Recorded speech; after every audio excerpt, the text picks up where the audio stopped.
alors elle parle d'une part de la violence symbolique qui lui est faite, premier point. Deuxièmement, elle parle de la violence qui pourrait être faite symboliquement aux hommes parce qu'on considérait qu'ils sont des violeurs en puissance. Alors, pour opérer ce déplacement, elle dit dans son propos que, enfin, je vous relis l'aparté qu'elle a fait, entre vous et moi, hein, donc ces femmes veulent cacher leur visage parce qu'elles ont peur des regards impurs. Et elle dit, en aparté, entre vous et moi, drôle de vision des hommes que de penser que tous les hommes qui regardent une femme ne rêvent que de la violer. Et là-dessus, toute la commission parlementaire s'esclaffe. Effectivement, c'est très rigolo. Alors, les femmes, donc, comment elle les fait passer d'objet de la violence à sujet de la violence en opérant donc cette stigmatisation comme elles sont très malades. Alors, implicitement, elles sont très malades, c'est-à-dire que elles ne respectent pas, elles sont pathologiquement en dehors du jeu social, elles violent les règles de civilité élémentaires, ce que Elisabeth Badinter considère comme des règles de civilité involontaires, les règles de civilité élémentaires, pardon.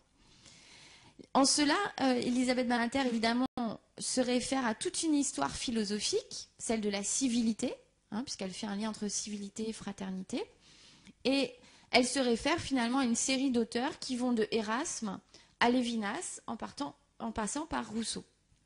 Et chez l'ensemble de cette tradition, dans l'ensemble de cette tradition philosophique sur la civilité, effectivement, il y a un point caractéristique et central, c'est la question du visage.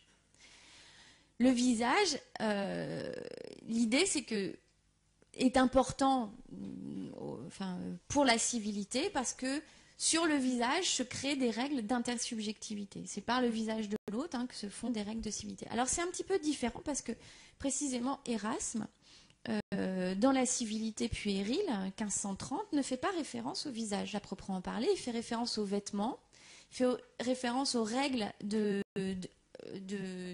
lorsque l'on est à table avec des individus, etc. Mais voyez bien comment cette question du visage, elle est historiquement, progressivement mise au centre de la civilité.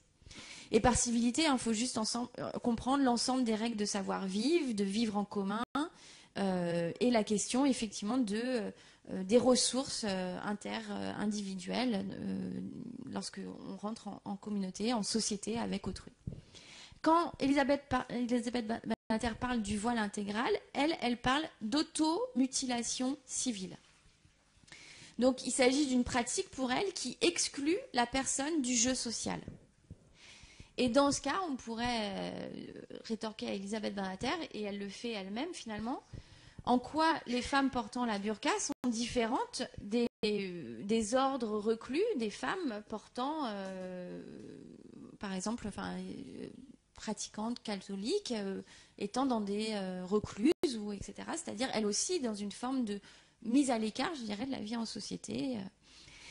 Et Elisabeth Badinter dit, celles-là, les femmes portant le voile intégral, sont souvent mariées et parfois mères de famille et entendent s'imposer dans l'espace public. Donc elles sont à la fois automutilées, mais en même temps elles font du prosélytisme, elles sont dans l'espace public.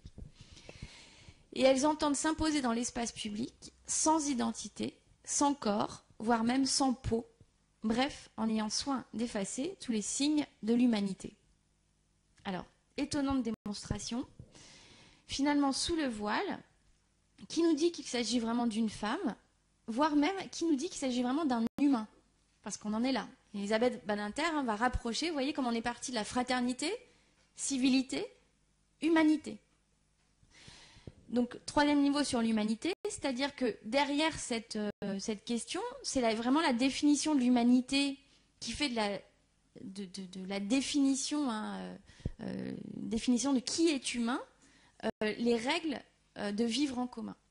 À tel point que si on reprend toutes les déclarations d'une part sur la jupe, mais aussi les déclarations que fait Elisabeth Badinter sur est-ce qu'elle est moche, est-ce que c'est une beauté mystérieuse, ça signifie que cette humanité, Elisabeth Badinter l'a définie avec des critères extrêmement précis en matière de genre et de naturalisation de pratiques. C'est l'idée que cette humanité, elle se divise en deux sexes et qu'elle se définit donc par sa division sexuelle, par l'hétérosexualité reproductrice, c'est-à-dire par la disponibilité des femmes dans l'espace public, qui en font en fait, qui font de cette disponibilité érotique des femmes l'essence même de l'émancipation des femmes en France. En d'autres termes, tout se passe comme si c'est vraiment le stéréotype de la femme qui désormais était identifié, et du coup de l'homme, chevalier servant, qui permettait d'identifier cette humanité.